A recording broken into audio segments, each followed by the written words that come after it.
특별히 옆에 분과 인사하겠습니다. 당신은 축복의 통로입니다. 하나님께서 우리를 축복의 통로로 삼으셨습니다. 축복을 나만 받는 것이 아니고 나를 통해서 축복이 흘러가도록, 그래서 우리를 축복의 통로로 부르셨다. 통로가 되려면 우리도 축복을 받아야 되죠. 우리가 축복을 받지 않으면 야 니나 받으라 그렇게 하면 곤란하잖아요. 그래서 우리가 복을 전해줄 수 있으려면 나도 복을 받아야 되는 거예요. 그래서 하나님께서 우리에게 복 주신 이유는 통로로 주셨다. 통로. 어렸을 때 시골에서 자라면서 이렇게 어른들 옆에 이야기하는 것을 좀 들을 수가 있었습니다. 특별히 할머니들 옆에서 들은 것 같아요. 아이고 그 집에 며느리가 복덩어리가 들어왔어. 그래서 그 집에 좋은 일이 자꾸 생겨. 그러면서 칭찬을 하는 소리를 듣게 되었어요. 또 조금 있다가 이런 소리도 들었어요. 다르면 아이고 그 집에는 그 새 식구가 잘못 들어와서 새 식구 때문에 그런가 봐. 그래서 우환이 있고 또 가정이 안정되지 않고 또 사업에도 힘들고, 그래서 새 식구가 잘못 들어와서 툭하면 새 식구 이제 핑계 대는 거죠. 그러면서 혀를 차는 그런 모습도 듣게 됩니다. 이 말이 뭐 맞는 말은 아니지만은 그러나 좋은 뜻으로 생각해서 저와 여러분들은 축복의 복덩어리가 되시기를 바랍니다. 복덩어리. 다시 한번 옆에 분과 인사하겠습니다. 복덩이가 됩시다. 복덩어리면 우리가 되듯이 복덩이가 됐으면 좋겠어요. 가는 데마다 잘 되는 역사, 또 복이 있는 역사가 일어나고 가정도 잘 되고 그리고 사업도 잘 되고 또 가정에도 화평하고, 복덩이가 가면은, 그래도 복덩이가 아니면 가만 싸우고 문제가 일어나고 별것도 아닌 거 가지고 그냥 따지고 싸우고 그냥 인상 쓰고 그러면은 너무너무 어렵잖아요. 근데 하나님께서는 우리를 복덩이를 삼으셨어요. 그래서 여러분 특별히 우리 이번 토요일은 임직을 하는데 교회에서 제일 큰 행사입니다. 우리 성경에도 보면은 제사가 있는데 번제, 소제, 화목제, 속건제, 속제제가 있어요. 5대 제사. 제사는 이런 5대 제사가 있어요. 이 제사를 드리는 방법이 이제 화제가 있고 요제가 있고 관제가 있고 드리는 방법이고, 제사의 종류는 5대 제사예요. 근데 5대 제사 다음에 중요한 제사가 6대 제사가 있어요. 6대 제사는 뭔지 아십니까? 6번째 제사는, 그것은 제사장 위임식입니다. 그러니까 교회 위임식이죠. 위임 예배. 위임이 얼마나 중요한가. 6대 제사예요. 우리가 제사해야 될 제사 가운데 6번째 6대 제사로 우리가 제사장 위임식을 우리가 하고 있습니다. 그래서 이번 토요일 날 나는 뭐 중직자가 아닌데 혹시 뭐 중직자도 못 돼서 섭섭합니까? 그런 생각을 다 버리고 여러분 이 축복의 길로 나오시기를 바랍니다. 임직하시는 분도 복이지만은 참여하시는 분도 복이에요. 참여하신 분도 하나님께서 그를 통해서 직분자로 세워 나가시는 거죠. 그리고 나도 또 다음에 직분자가 될 수도 있고 여러 가지로. 그래서 우리 직분자가 너무 중요한데, 그래서 27일 우리가 임직식을 거행하면서 이런 역사들이 나타났으면 좋겠어요. 우리 교회 복덩이가 15분 탄생하는 시간이 됐으면 좋겠다. 그리고 뿐만 아니라 이미 중직이 되신 분들도 또 다시 한번 다짐하고, 아하 내가 중직을 맡고 보니까 이런 점이 내가 부족했구나, 이런 점이 내가 소홀했구나. 그래서 다시 한번 내가 무장한다면은, 또 아니면은 아직 임직도 못했지만은 그러나 아하 차후에 나를 하나님께서 중직자로 세워가시는 요소들이 뭔가, 그래서 임직자들 보면서 내가 또 준비하는 과정이 되기 때문에 임직식은 여러분에게도 중요하고 교회도 중요하고, 그래서 임직 예식은 단순하게 몇 분이 임직식을 한다 하는 것으로 끝나는 것이 아니라는 거죠. 그래서 이번 임직식이 우리 교회 큰 복이 되시기를 바랍니다. 정말 하나님이 기뻐하시는 그런 복이 넘치기를 저는 기대합니다. 그래서 하나님께서 그런 은혜를 주시지 않겠나 생각합니다. 오늘 성경에 보니까 이 갈라디아서에 이 야고보가 나옵니다. 야고보. 여기에 야고보는 누구냐 하면은 이 야고보는 사도 야고보가 아니에요. 여기 야고보는 예수님의 육신적 동생이 되는 야고보를 말합니다. 육신적으로는 동생이죠. 그런데 이 야고보는 순교를 제일 먼저 했다는 사실이에요. 야고보서를 쓰고 야고보는 순교를 제일 먼저 했어요. 어떤 순교를 당했는가? 특별히 이 야고보는 AD 62년에 안나스의 아들 아나누스가 제사장이 되었습니다. 아나누스가 제사장이 되었고 총독이 헤수스, 정치적으로는 총독이 헤수스예요. 그런데 이 헤수스가 사망을 하자 새로운 총독이 부임하게 되는데 그 총독의 후계자가 알비니우스입니다. 알비니우스가 부임하는 과정에 아직은 정치적인 이런 그 공백 기간이 좀 이렇게 있는 시간을 틈타서 제사장 아나누스가 야고보를 처형하는데 앞장을 섭니다. 그래서 실권을 자기가 잡고 새로운 총독이 임할 때까지의 이 비어있는 바로 부분을 틈새를 이용해서 야고보를 바로 처형을 합니다.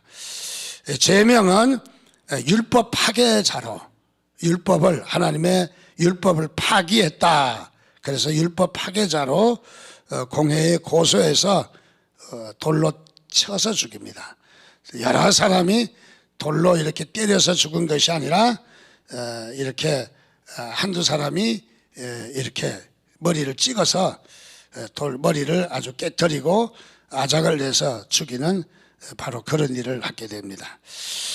자, 이 일이 있고 나서 제사장 아나누스는 불법 행위로 시민들에게 반란이 일어나서 결국은 총독 알비니우스가 이 제사장 아나누스를 3개월 만에 폐위시킵니다. 3개월 만에 잘라서 그야말로 자르게 됩니다. 자, 그런데 오늘 성경은 야고보를 가지고 뭐라고 이야기하느냐? 야고보를 두고 교회의 일꾼이다. 일꾼. 어떤 일꾼이냐? 보니까 기둥 같은 일꾼이다. 우리가 건물에 가장 중요한 것은 기둥이죠. 그래서 이 성전에도 특별히 기둥이 있는데 이 정면에다 앞에 기둥을 크게 2개를 세워서 구약에도 보면은 기둥의 부분이 많이 나와 있어요. 너는 성전의 기둥이 되라. 또 기둥 같은 누구누구. 그래서 이 기둥에 대해서 이야기를 많이 하고 있습니다. 그래서 오늘 저는 우리 교회도 이미 중직자로 부르심을 받고 임직을 하신 분도 계시지만은 특별히 15명의 중직자가 기둥 같은 은혜가 있기를 주님의 이름으로 축원드립니다. 그래서 이 기둥 같은 일꾼을 다시 한번 다짐하고 그 기둥 같은 일꾼은 어떤 사람인가에 대해서 간단하게 5가지로 말씀을 살펴보려고 합니다. 첫 번째로 기둥 같은 일꾼은, 교회 기둥 같은 일꾼은 어떤 사람이냐? 생명까지 내어놓는 사람이다. 생명까지. 아유, 목사님, 제 생명까지 내어놓으라면 나 못하겠습니다. 여기에 생명을 내놓는 것도 우리 뜻대로 안 돼요. 우리가 내놓는다고 하나님이 우리를 생명을 거둬가시지 않습니다. 하나님이 필요하시면 거둬가시는 거죠. 자, 그래서 생명을 못 내놓기 때문에 못한다고 하는 생각을 가질 필요가 없습니다. 그렇다고 해서 내가 생명을 억지로 갖다 낼 필요도 없습니다. 하나님이 그때 원하시면은 하나님의 뜻에 순종하는 것 뿐이죠. 그래서 오늘 생명까지 내어놓는다. 그 말은 오늘 말씀해 보니까 예루살렘의 종교 지도자들과 바울과 바나바의 사역은 이방인들을 쫓아다니며 사역을 했고 예루살렘 종교 지도자들은 이미 할례를 받은 유대인들을 통해서 베드로를 중심으로 전도를 하는 그런 바로 이 전도 체계였습니다.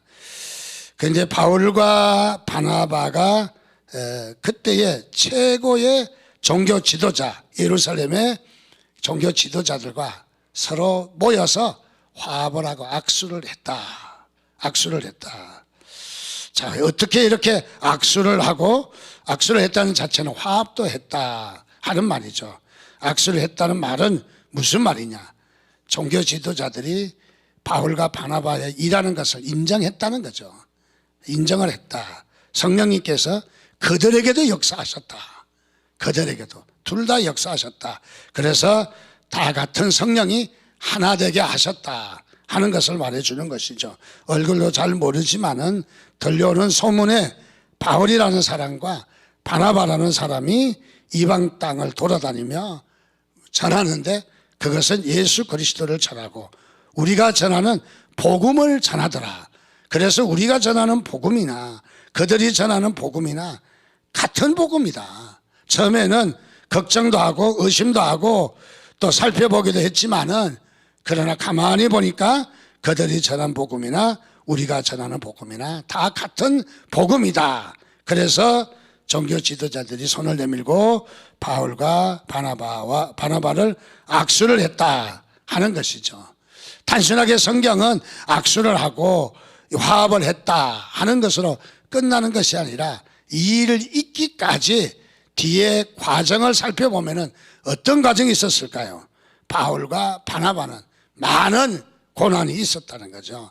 많은 의심도 받았고 또 질투도 느꼈고 그리고 힘든 시간도 많이 있었을 것입니다. 자, 무엇을 이야기하느냐? 하나님의 일을 하는 데는 고난이 올 때에 그만두는 것이 아니라 고난이 온다면은 그럴수록 더욱더 묵묵하게 말없이 일을 잘 감당하는 바로 그런 일이 필요하다 하는 것을 말해주고 있습니다. 디모데후서 1장 8절에 보면은 복음과 함께 고난을 받으라 라고 말하고 있습니다. 베드로전서 3장 14절에도 의를 위하여 고난을 받으면 뭐가 있다? 복이 있다 그랬어요. 의를 위해서. 그러니까 의를 위해서 복음을 전할 때에 무엇이 있다? 고난이 있다는 거예요. 고난을 부정하지 않는다는 거죠. 고난이 반드시 있다. 자, 그래서 우리는 주의 일을 할 때에 고난이 있을 때 감사하시기를 바랍니다. 고난을 잘 감당할 수 있는 그런 우리의 능력자가 되어야 합니다. 능력이란 내가 성장하는 거죠. 내가. 그래서 어려운 일을 할 때에 또 고난이 올 때에 실망하고 포기하고 또 도망가지 말고 이럴 때 더 우리가 하나님 앞에 충성한다면 하나님께서 큰 상급으로 보답하실 줄 믿습니다. 교회 일을 하다가 우리가 힘들고 어려울 때가 있는데 이럴 때에도 고난을 잘 감당하신다면 하나님께서 큰 은혜를 주실 줄 믿습니다. 당장 누가 알아주지 않더라도 하나님께서 알아주십니다. 하나님께서 역사하십니다. 그래서 모두가 고난을 뛰어넘어 칭찬을 받는 또 인정을 받는 그야말로 누구나 인정하는 바로 이 종교 지도자들이 인정한 것처럼 그래서 인정을 받는 그런 기둥 같은 일꾼들이 되시기를 바랍니다. 특별히 우리가 누구에게든지 기회가 있어요. 충성할 기회가 있고 직분이 아니더라도 봉사할 기회가 있고 헌신할 기회가 있는데 자, 이 기회라는 것은 마치 새와 같이 잘 날아오기도 하지만 잘 날아서 도망가기도 합니다. 그래서 언제 왔는지 언제 날아갔는지 잘 모를 정도로 새가 날아오잖아요. 새가 날아오듯이 기회라는 것도 우리에게 언제 왔는지 언제 날아가 버리는지 잘 모를 정도로 가만히 온다는 거죠. 기회라는 것이 마치 어떤 이벤트를 해서 막 팡파레를 울리며 우리에게 다가오는 것이 아니라 그냥 조용히 다가옵니다. 그래서 우연찮게 별것 아닌 것처럼 숨어서 우리에게 다가옵니다. 자, 그럴 때에 우리는 이 기회를 잘 선용해서 우리가 하나님의 뜻에 우리가 움직인다면 축복이 되는 것이죠. 자, 그래서 우리에게 이런 기회도 오고 저런 기회도 오고 때에 따라서 별것 아니었는데 그 일을 잘 감당함으로 충성하는 사람도 있는가 하면 별것 아닌 것이라고 아유 뭐 그게 뭐 대수롭겠어 생각하다가 기회를 놓치고 충성하지 못하는 자도 있다는 것이죠. 하나님께서 우리에게 당신의 구원의 계획을 말씀하시기 위해서 이미 구약에서부터 장황하게 펼쳐 오셨습니다.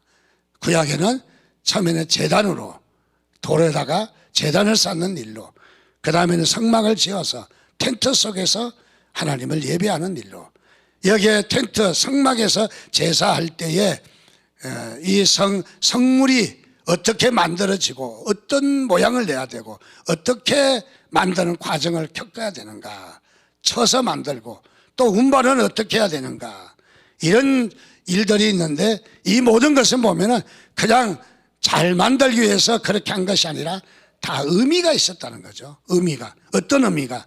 하나님의 구원의 계획을 성막을 통해서, 성물을 통해서 하나님께서 구원의 계획을 그 시대마다 의미를 담고 말씀하셨다는 것이죠. 저 무엇을 이야기하느냐? 우리에게도 하나하나 다 따지고 보면은 우연이 아니라 의미가 다 있다는 거죠. 의미가. 어떤 의미가 있는가? 그래서 우리는 하나님께서 나를 직분자로 세우시며 또 어떻게 이런 기회에 하나님 앞에 서야 될지를 고민하면서 기도하면서 하나님 앞에 우리가 세워진다면은 분명히 성공할 줄 믿습니다. 그래서 우리는 이 기둥 같은 일꾼은 우리의 생명까지도 바칠 수 있는 얼마나 하나님 나라가 소중한지를 우리에게 말씀해 주는 바로 귀한 은혜라고 생각합니다. 두 번째로 교회의 기둥 같은 일꾼은 모든 일에 본을 보여야 된다. 모든 일에 본을 보여야 된다. 열왕기상 7장 16절에서 21절 말씀에 보면은 성전에 기둥을 세우는데 기둥을 성전에다 앞에다가 양 기둥을 2개를 세웁니다. 우리 교회는 뒤에다 기둥을 세웠습니다.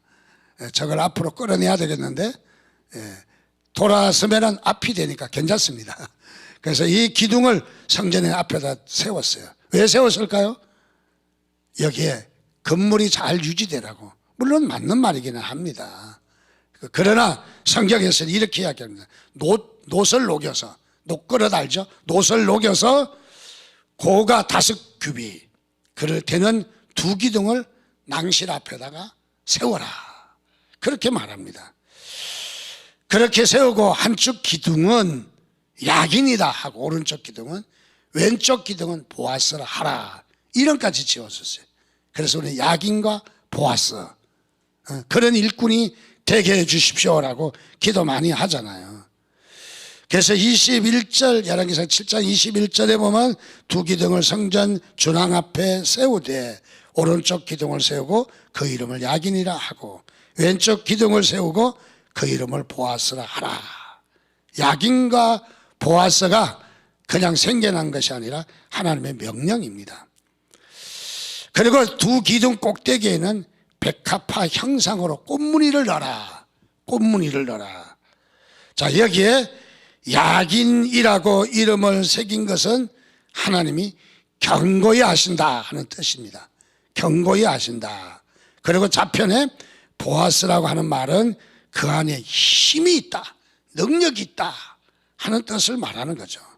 그 2기둥을 보면서 단순하게 건물을 유지하는 천장을 떠받치고 있는 기둥이다, 틀림은 없어요. 그러나 끝까지 보면은 아직은 영안이 열리지 않은 상태. 자, 어떻게 봐야 되느냐? 이것은 건물만 유지하는 것이 아니라 이것은 하나님의 일꾼을 표현하는 거예요. 일꾼을 기둥으로 표현한 것입니다. 즉 하나님은 기둥 같은 일꾼을 원하신다 하는 것을 말해주고 있는 것이죠. 그래서 모든 백성이 이 2기둥 같은 하나님의 일꾼으로 서라 하는 메시지를 주시는 거예요. 뒤에다 할 수도 있고 옆에다 할 수 있지만은 앞에다 한 것은 전시효과, 맨 앞에다가 모든 사람이 다 볼 수 있도록 볼 수 있도록, 그래서 하나님께서 이런 일꾼을 세워서 하나님이 능력 주신다, 하나님이 세우신다. 세우는 것도 하나님이 세웠고, 이번에 우리 임직자들에게 시험 문제를 냈는데 누구의 부르심이 무엇인가, 누구의 부름을 받았는가, 여기에 정답은 하나님이 나를 부르셨다, 하나님이 나를 부르셨다. 부르심의 그 부르심이 확실하게 해야 되죠. 자, 그래서 모든 일꾼은 하나님이 세우셨다. 여러분의 임직을 이번에 안 하신다 할지라도 이미 임직하시는 분을 어떻게 기억해야 돼요? 저 사람은 안 될 사람인데 돼가지고, 그렇게 생각하신다면 오산입니다. 하나님이 그분을 세우신 것을 믿으시기 바랍니다. 하나님이 세우셨다. 그래서 하나님 앞에 순종하셔야 돼요. 다들 하나님의 뜻이 계셔서 순종하게 되었다. 또 출발하시는 분도 내가 인기가 있어서 표가 많이 나왔겠지, 아닙니다. 하나님께서 나를 세우셨기 때문에 표가 나온 것입니다. 바로 하나님은 얼마든지 바꿀 수가 있어요. 자, 그래서 모두가 다 성전의 기둥과 같이 하나님께서 일꾼을 세우시고 능력을 주시고 하나님이 일하시는 것을 믿으시기를 바랍니다. 그러므로 우리는 이 일꾼이 성전 앞에 있는 것처럼 전시되잖아요. 전시. 모든 사람이 다 바라보잖아요. 언제? 정말 우리 교회로 이야기하면 예배 시간에 가장 중요한 시간에 가장 중요한 두 기둥이 딱 버티고 교인들의 눈에 항상 눈에 띄게 했다.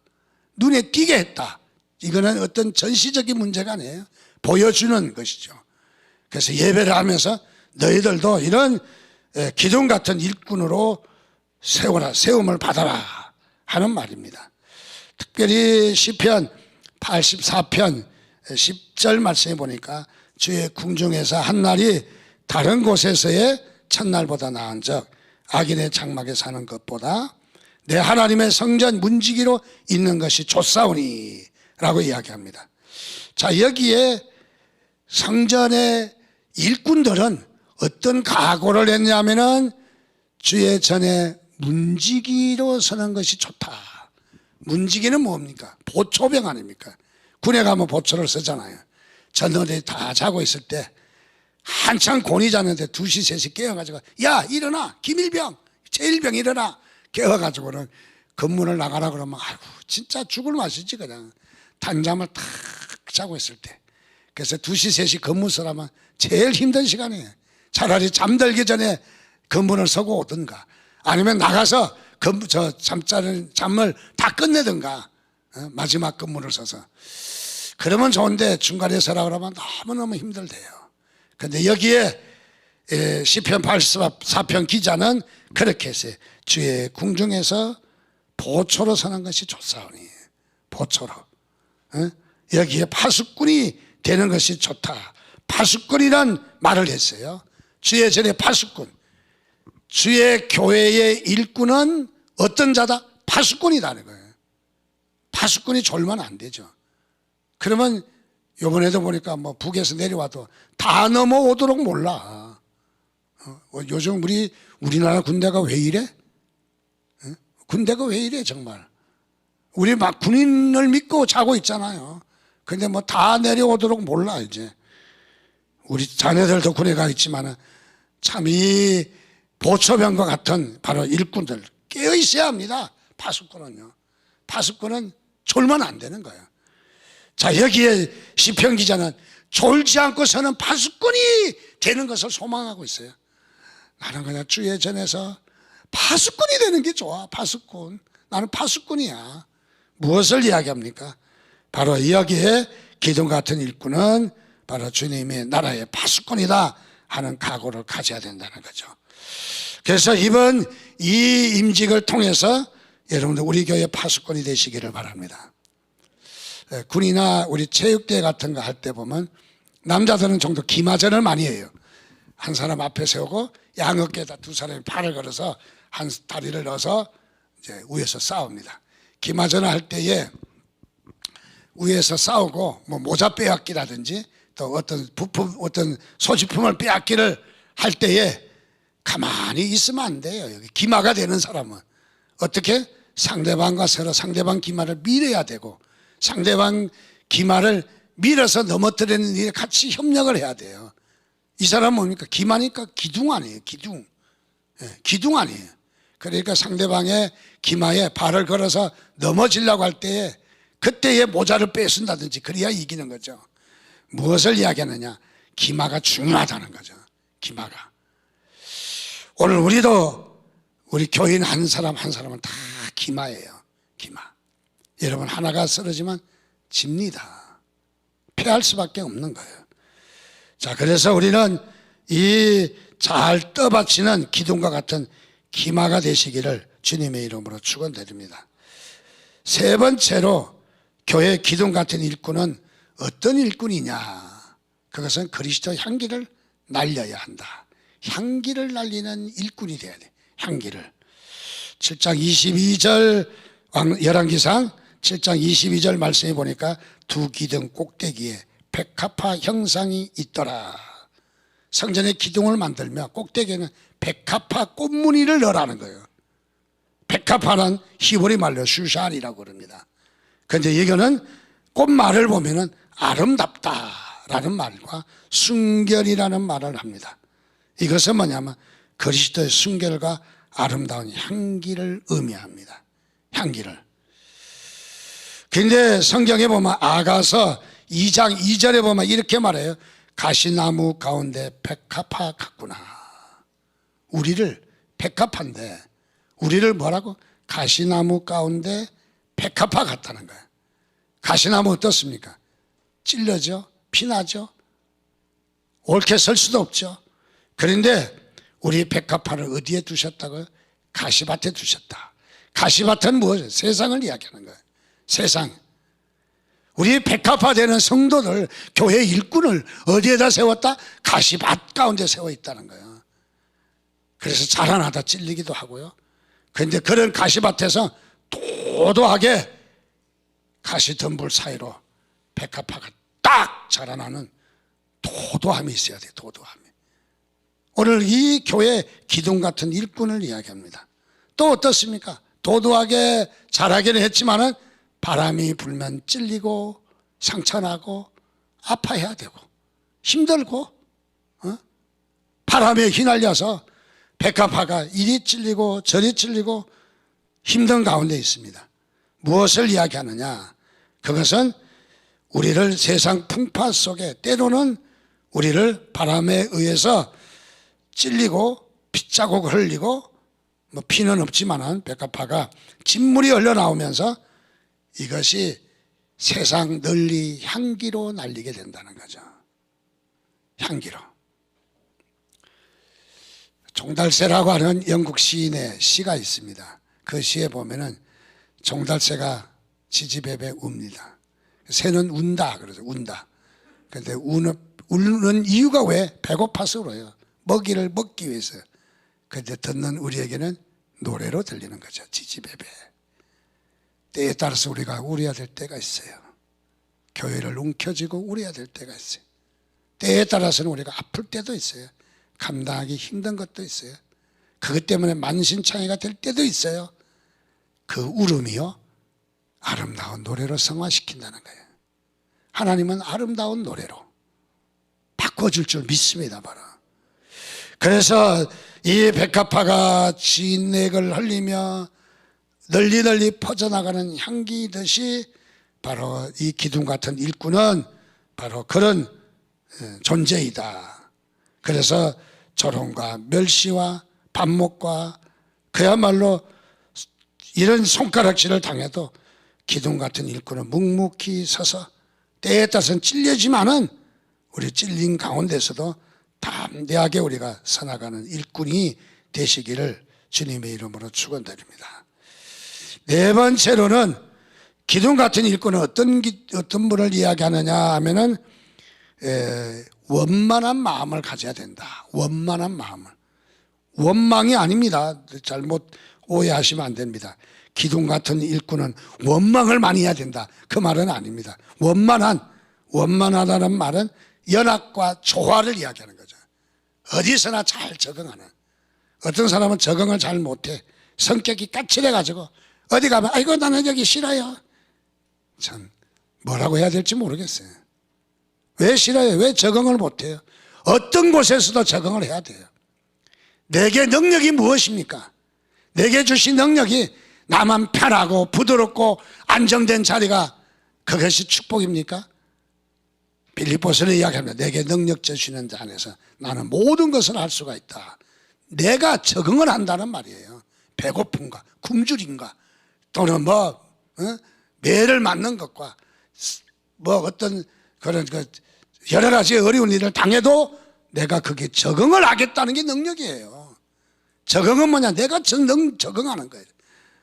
여러분, 나는 이래서 적응 못해요 하는 소리 하지 마시기 바랍니다. 하세요. 최선을 다해서. 기둥 같은 일꾼은 연합과 조화를 잘 이루는, 성경에도 보면 두 사람이 연합함이 어찌 그리 선하고 아름다운지, 좋아하는 것이 어찌 그리 선하고 아름다운지. 시편 133편 아론의 수염에 이슬이 탁 흘러가지고 쑥 내려오는 모습이, 수염이 물이 내려갈 때, 이슬이 내려갈 때 탁탁탁탁 육군 사관학교입니까? 그렇게 안 내려가고 비틀어질 때도 무난하게, 또 커브 트는데도 무난하게 원만하게 커브를 틀잖아요. 여러분, 원만한 사역이 되기를 바랍니다. 교회는 진리를 주장하기 전에 평화를 주장해야 돼. 평화가 없다면은 진리가 아닌 거죠. 어떤 사람은 인상을 쓰고 거품을 내먹고 싸우면서 자기는 진리래, 주님의 뜻이래. 개코 같은 소리 하고 있네. 무슨 거기 진리예요, 그게. 우리는 이 진리가 진리가 되려면은 우리는 평안함이 있어야 돼요. 평안이 있느냐? 평안이 없는 것은 진리가 아닙니다, 그거는. 자, 그래서 이 두 사람이 동거함이 어찌 그리 선하고 아름다운지, 두세 사람이 모인 곳에 내가 함께 하리라. 주님은 연합과 조화를 이야기합니다. 원만한 조화. 그리고 어떻게 이야기합니까? 예수님은 전도대를 파송하실 때도 70인 전도대를 파송하시면서 둘씩 짝을 지어서 내보냈다. 둘씩 내보내는 것은 서로 격려하라는 거예요. 하나가 힘이 들면 격려하라는 거예요. 그리고 둘이 연합하라는 거예요. 같이 연합전선을 쌓으라는 거예요. 같이 하라는 겁니다. 같이 조화를 이루라는 겁니다. 그리고 서로 전우회를 가지라는 거예요. 전우회를요. 자, 그래서 우리는 공동체가 얼마나 중요한지를 잘 말해주는 바로 그런 부분입니다. 특별히 어떻습니까? 모세는요 40에 죄일 하겠다고 사람을 때려 죽였습니다. 이방인을, 애굽인을 때려 죽여서 환호를 받을 줄 알았어요, 유대인에게. 그런데 유대인들이 들고 일어섭니다. 어제는 이방인을, 애굽인을 죽이더니 오늘은 우리까지 죽이려고 하느냐? 아니, 막 난리가 나버렸어요. 모세가 어쩔 수 없이 피난 가야 돼. 어디로? 미디안 광야로 가서 40년 훈련했어요. 40년. 무엇을 이야기합니까? 아직 준비가 안 되었다는 거예요. 어떤 준비가? 혈기 갖고 준비가 안 됐다는 거예요. 그래서 미디안 광야 40년이 필요했던 거예요. 그래서 이 모세는 다시 80에 부름을 받습니다. 80에. 그 왕자로 자라나면서 찬란했던 그런 시절도 다 버리고 저 미디안 광야에서 이도로의 장인 충고를 받아가며 거기서 연단을 했던 것을 봅니다. 베드로는 어떻습니까? 예수님이 잡히게 되자 말고의 길을 차고 있던 칼로 잘라버렸습니다. 그래서 칼을 쓰는 자는 칼로 망한다고 베드로를 타이려며 말고의 길을 주님께서 붙여주셨습니다. 베드로는 그때부터 크게 자신을 깨닫기 시작했습니다. 나중에는 십자가에 거꾸로 못 박혀서 순교하는 훌륭한 제자가 되었습니다. 바울은 어떻습니까? 그가 배운 학문과 그가 배운 지식과 그가 갖추어진 이런 이 여러 가지 자신의 출신 모든 것들을 자신은 완벽하다고 생각했습니다. 심지어는요 율법에 걸릴 게 없어요. 청문회 나가도 걱정 없어요. 걸릴 게 없어요. 아무한테도. 누가 되는 것이 아무것도 없어요. 이렇게 완벽한 사람이에요. 완벽하다고 여러분들 자랑하지 마시기 바랍니다. 이런 완벽한 사람도 바울은요 완벽하지 못한 것을 발견합니다. 이 다메섹 도상에서 주님을 만나고 난 뒤에 뭐라고 해야 하면 그 완벽하던 조건들이 다 배설물로 여겼다는 거죠. 다 배설물로. 다 배설물로. 완벽이 아니었다는 거죠. 툭하면 성격이 좀 까칠하면 완벽한 것을 좋아하는데 여러분 완벽보다 원만이 더 성숙한 거예요. 원만한 거예요. 그래서 성령 받고 80에 일한 모세, 성령 받은 베드로, 성령 받은 바울 변화한 모습을 보면서 우리는 원만한 그런 우리의 사역이 되시기를 주님의 이름으로 축원드립니다. 특별히 마지막에는 다섯 번째는 기둥 같은 일꾼은 어떤 사람일까? 하나님의 일꾼을 보살피고 도와주어야 한다. 하나님의 일꾼을 보살피고 도와줘야 한다. 이건 두 가지인데요. 첫째, 일꾼은 뭐 하는 사람이다? 교인들을 격려하고 도와주는 사람이 되어야 돼요. 격려하고 도와줘야 돼요. 비난하고 짜증내고 꾸중하는 사람이 아니라, 못한다고 야단치는 사람이 아니라 격려해야 됩니다.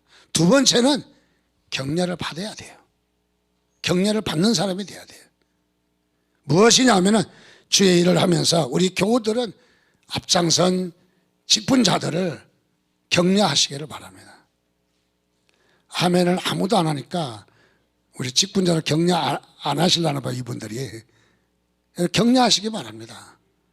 아이고, 장로님 수고 많이 하셨어요. 성경에 보면 이렇게 말해요. 장로들을 존경할지니 배나 존경하되. 그래서 배 장로님만 존경하면 안 돼요. 김 장로님도 존경하고 박 장로님도 존경하고 존경해야 됩니다. 여러분들 존경을 하는 것이 마땅한 의무예요. 뭐라고? 에이, 안 되는 겁니다. 존경하지 못하면 나도 존재하지 않아요. 특별히 교회 중직은 이런 의미가 있어요. 목사 없이 중직자는 없습니다. 목사 없이. 중직자가 되고 나서 우리 최 목사 아이고 이제 뭐 자기도 없는 거예요. 여러분, 목사를 떠나서는 중직은 존재하지 않습니다. 얼마나 중요한지. 자, 그래서 우리는 여기에 서로 존중을 하고 격려를 하지만은 나도 연약한 인간이다. 여기에 뭐 장로님 되신 분들은 슈퍼스타가 아니에요. 여기 목사로 서 있는 사람은 슈퍼맨이라서 뭐든지 다 하는 사람이 아니에요. 좀 더 노력하는 뿐이지, 좀 더 생각하는 것 뿐이지. 교회 단장을 참 잘해 주셔서 감사합니다. 색깔 선정하는데 얼마나 힘들든지 3일 동안 새벽기도 마치고 집에도 못 들어갔습니다. 그 식사는 어떻게 해결했냐면은 계란 2개를 가지고 와서 라면 끓이는 데도 끓여서 7분 끓이니까 이영희 권사가 계란 삶는 것보다 더 잘 삶더라고. 여기 없죠, 이영희 권사? 반석으로 잘 삶아줘요. 물을 끓인 다음에 7분. 그래서 2개씩 그걸 먹고 아침을 대신 했어요. 그런데 왜요? 색깔 때문에. 그래서 처음에 갖고 왔는데 발랐는데 영 아니야. 그때부터 어려워지는 거야. 연두색을 칠하라고 했는데 녹색이야. 그래서 여기가 뭐지, 옥상 위에 주차장입니까 내가. 바꿔요, 바꿔. 안 되면 내가 돈 줄게. 그래서 또 바꿨는데 색깔이 또 진한 것 같아가지고 애가 얼마나 타는지. 주일날 와서 우리 교우들이 목사님 주차장이 왜 여기 있습니까? 이러면 곤란하잖아요. 그래서 연두색을 빼내라고 아주 고생을 많이 했어요, 이번 주간에. 아니 뭐 별것 아니지만, 육신적 노력하는 건 아니지만은 그렇게 신경을 쓰니까 소화도 안 되고 막 갑자기 막 힘들더라고요. 무엇을 이야기합니까? 여러분들 일꾼들이 일하는 일꾼들을 여러분 존중하시기 바랍니다. 그리고 또 우리 교우들을 존중하시기 바랍니다. 사촌이 논을 사면 배가 아픈 것이 아니라 다른 사람이 잘하는 것을 격려하고 도와주는 일꾼. 그래서 갈라디아서 6장 2절은 너희가 짐을 서로 지라, 나누어 지란 말이죠. 그러면은 그리스도의 법을 성취하게 된다는 거죠. 서로 나누어 지라는 것입니다. 요한계시록 3장 12절은 이렇게 말합니다. 이기는 자는, 이것은 직분을 잘 감당하는 자는, 이렇게 고쳐서 읽어도 틀림이 없습니다. 내 하나님의 성전의 기둥이 되게 하리니 그가 결코 다시 나가지 아니하리라. 내가 하나님의 이름과 하나님의 성 곧 하늘로에서부터 내 하나님께로부터 내려오는 새 예루살렘의 이름과 나의 새 이름을 그의 위에 기록하리라. 이기는 자에게 하나님의 성전의 기둥이 되게 하신대요. 여러분의 기둥의 축복이 우리 교회에서 넘치시기를 주님의 이름으로 축원드립니다. 기도하겠습니다. 우리 한 목소리로 하나님 우리에게 성전의 기둥의 이 다짐과 역할을 우리가 감당하게 해달라고, 나 자신도 또 중직자는 아니지만은 그런 마음으로 또 우리 교회를 다시 한번 섬기는 자가 되게 해달라고 우리 주여 한번 부르짖고 한 1분 동안만 기도합니다. 하나님 은혜를